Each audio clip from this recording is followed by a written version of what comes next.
Hello, everyone. Good morning. Welcome to Enzian Science on Screen.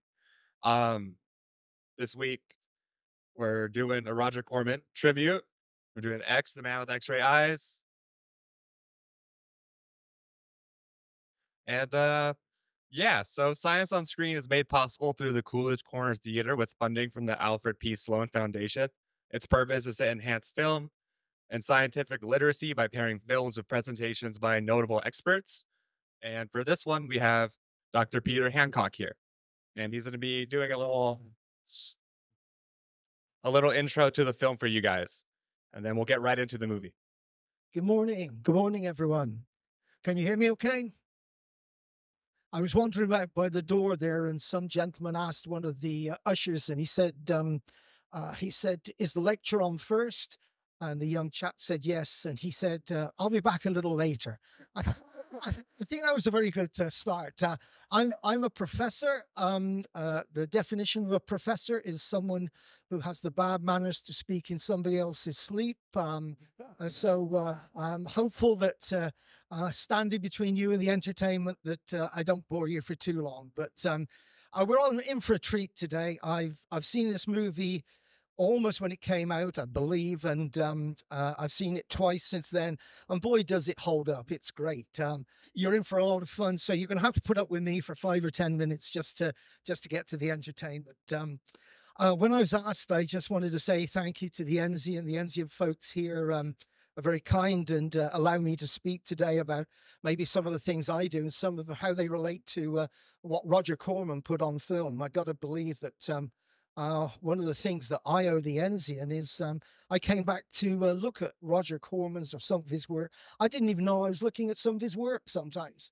I mean, it's just wonderful to see. And in the same way that they talk about life being about renewing itself and constantly trying to find new and interesting things, being able to rediscover something like this was just great. So I want to thank the Enzian folks for giving me the chance to do this. The first thing to say about X, the man with X-ray eyes, is simple. Uh, the premise holds up. Okay, some movies collapse even before they're released. I mean, they're just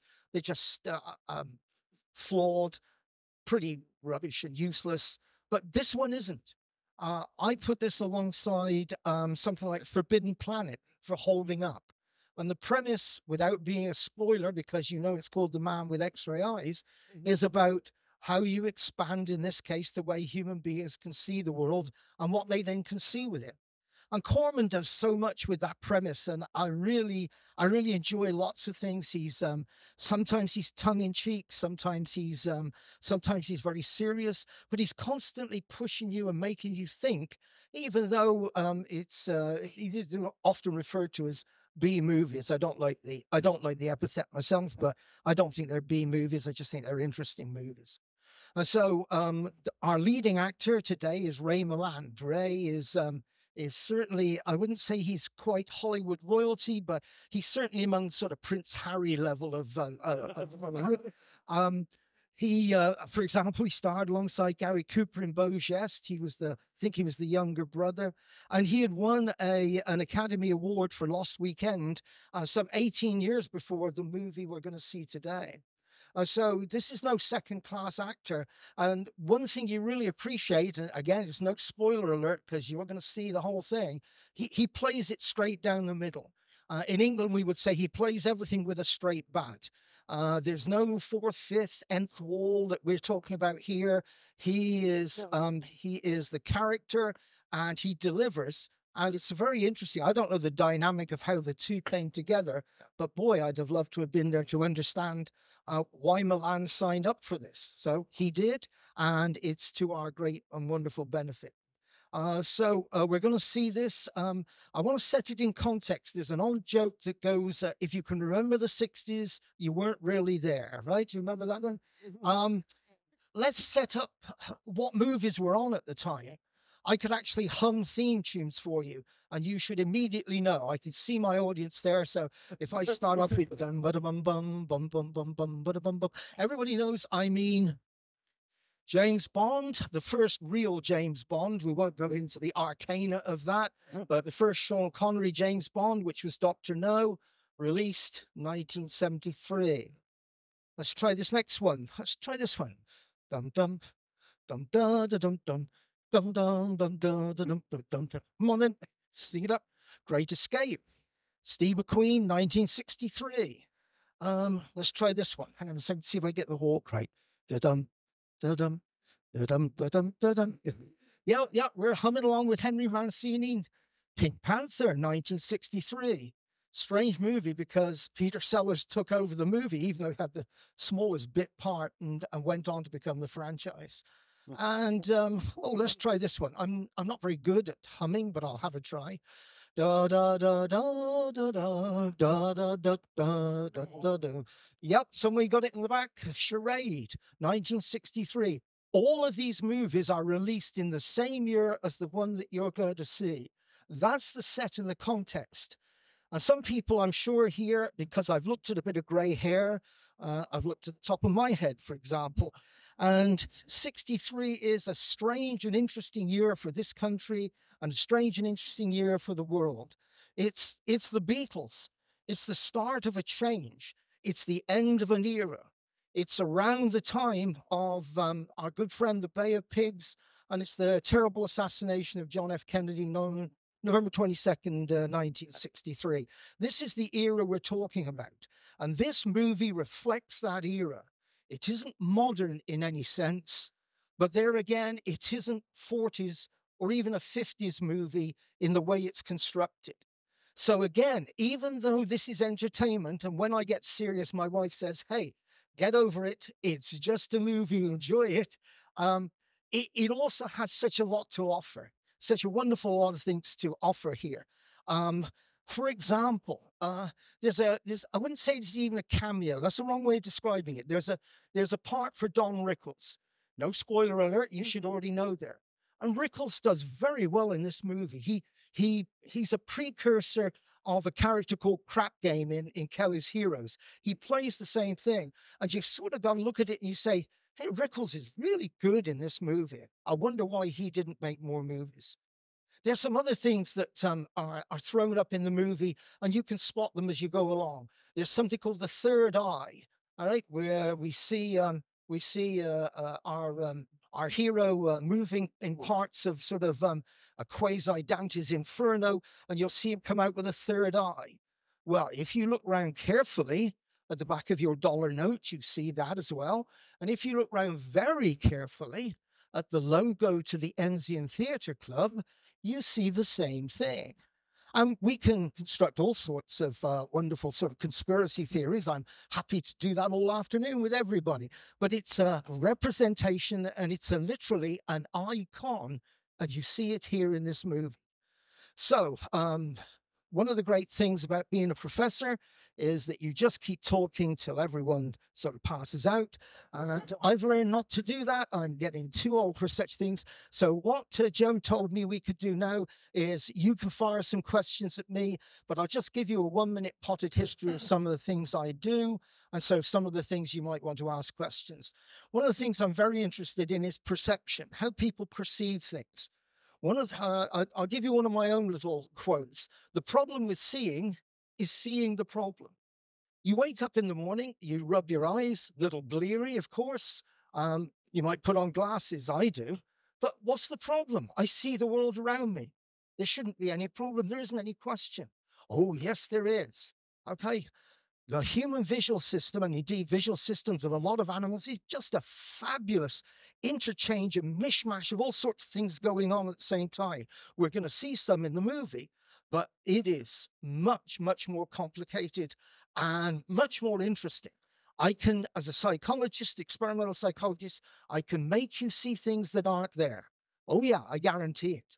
I can also get you not to see things that are there, to the point of you colliding with them. Ouch, that's going to hurt. All right. And why is that? Well, the fact is that the human visual system is probably sort of 98, 99% accurate, but it's the 1% that's going to catch you. And in the movie, what we're going to see is we're going to see The scientist, this is the classic trope, the scientist exploring out further and further and then getting into some trouble with that exploration. And so I'm very interested in perception and the way it relates to the brain and how the brain then interprets what's coming in, as we're doing it right now. You're probably looking at me, maybe, I hope, touch wood. All right, I'm looking at you. We're processing a bunch of information, but boy, there's a lot that goes into it. And I've already explored that with you. And because I'm an experimental psychologist, I'm playing with you because that's fun for me. I've already referenced 1963 and I've seen the reactions we've got and I've seen some of the reactions we don't have because now I throw little test things out into the world. There's nothing more fun than playing with things, especially your children. It sort of screws them up after a while, but don't worry about it. There's more coming. All right, so Joe, over to you. And I gather there's a microphone at the back somewhere. Yep, we got a traveling microphone. So I would entertain any question you'd like to ask anyone. I really don't care. Don't ask me anything about secrets, but pass on. Stick your hand up. Well, there we got one there. Fire away. Where is it? 3:30 guys.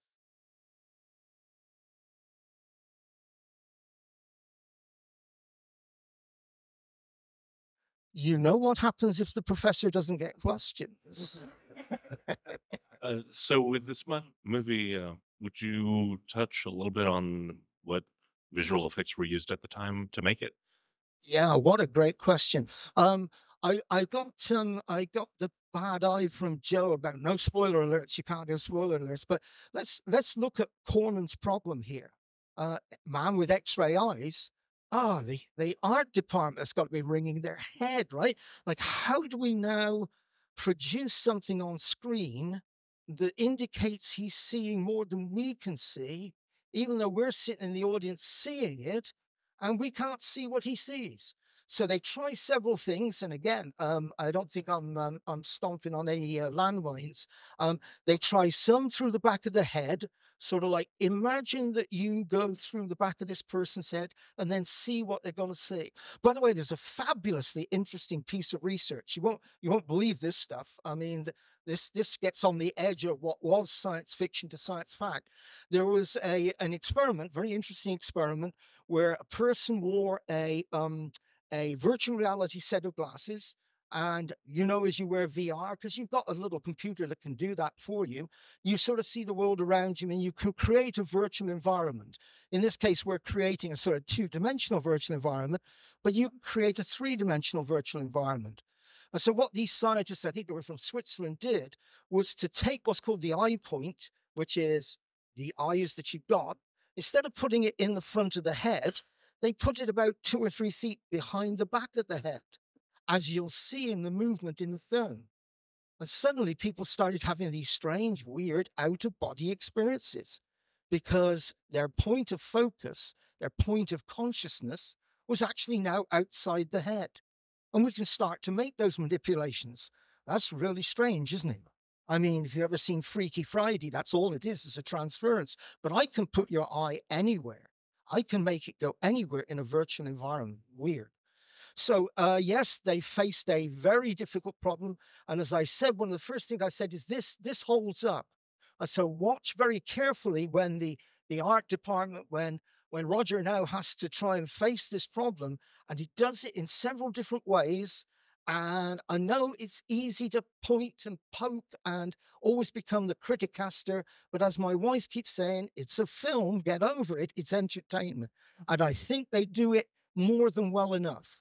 And I did reference Forbidden Planet because if you remember the old the lasers on Forbidden Planet hitting the monster, that holds up. That holds up today.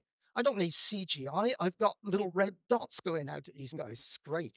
Okay, so yes, study that. How can we do that? Can we look at how people perceive? We do all the time. And we're particularly interested, I'm not, but some of my colleagues are, where people are not what you would call normal, where their brain is wired in such a way that their vision and audition, and sometimes vision and olfactory information overlap in strange ways. And one of the books about it is called Blue is My Favorite Number, which is all about someone who transposes those. And the technical area is called synesthesia, Remember, if you want to be a professor, invent long words and confuse other people. Otherwise, you don't get paid more money. More questions, and Joe, you're in charge, because fire away. Professor, not so much a question, but point of interest. Don Rickles, he was a graduate of the New York Academy of Dramatic Arts. He didn't get many opportunities to show his dramatic chops. This is one of the exceptions. Yeah, I'm really sorry to hear it. I mean, Rickles is known as the sort of the king of the roasts and the snappy comeback. But I can't tell you what you get. I got the impression that there was someone who was at least deserving of more than this. And as I said, when he gets the role in Kelly's Heroes, I'm pretty sure someone must have seen X, the Man with X-ray eyes, and said, here, why don't you just sort of somewhat reprise this? But you just get the impression that Rickles has more dimensions to him. But again, what is it? Thomas Gray, full many a flower of purest ray is serene, the dark unfathomed caves of ocean bare, full many a flower is born to blush unseen and waste its sweetness on the desert air. And maybe we see lots of people who just don't get the opportunity. And that's one of the tragedies of life. Fire away. One last question, Joe. Just one more, okay? Come on, ask the difficult ones. Oh, fire away, sir. Is there a movie that you've seen that had sci-fi movie that you think had really good science? Oh yeah. I mean, for example, The Martian was pretty good on almost everything. Not everything. I would not be sticking stuff in my thumb and hoping to sort of grab hold of Jessica. Sorry, I was going to say grab hold of Jessica Chastain, but I think if my wife wasn't here, I might want to grab hold of Jessica Chastain. We don't want to go too far down there. Yeah, there are lots, and there's a sort of a strange cycle involved as well, because it's not just one way. It's not just sort of, are the science fiction people sort of doing science? The science fiction people sometimes lead. So some of you may remember sort of fairly arcane, I don't even know if it was a movie or was a TV series, Airwolf. And Airwolf was about a helicopter, and it was run by one single person. At the time, we had sort of things like Apache helicopters, which are a two-man ship. And then the military started saying, well, hang on a second, I saw it on Airwolf. Why can't we have one with just one man? So now you make it so, as Captain Picard would say, because I saw it on TV. And so you get that sort of looping effect. And there are some very, very good ones. My one sort of minor claim to fame is that I used to have a friendship with a chap called Sid Mead, who's somewhat known, especially for his work on the original Harrison Ford movie that I'm sure you remember, that I probably don't. Blade Runner, I think you'll find I'm blocking on the original title. But Mead was very interested in science. He and I would sit during the break giving lectures. He would give one, I would give one. And he would say, well, what do you think of this? Is that reasonable? Or is that not reasonable? Are we just pushing it too far? So yeah, you sometimes do get people doing that. I wish they did it a lot more with history. History really teased me off on movies because it doesn't take anything to get it right. I mean, never mind. Sorry, I'll get off my soapbox. Anyway, the point is that you didn't come here to be bored by me. You came here to be excited by X, the Man with X-ray eyes.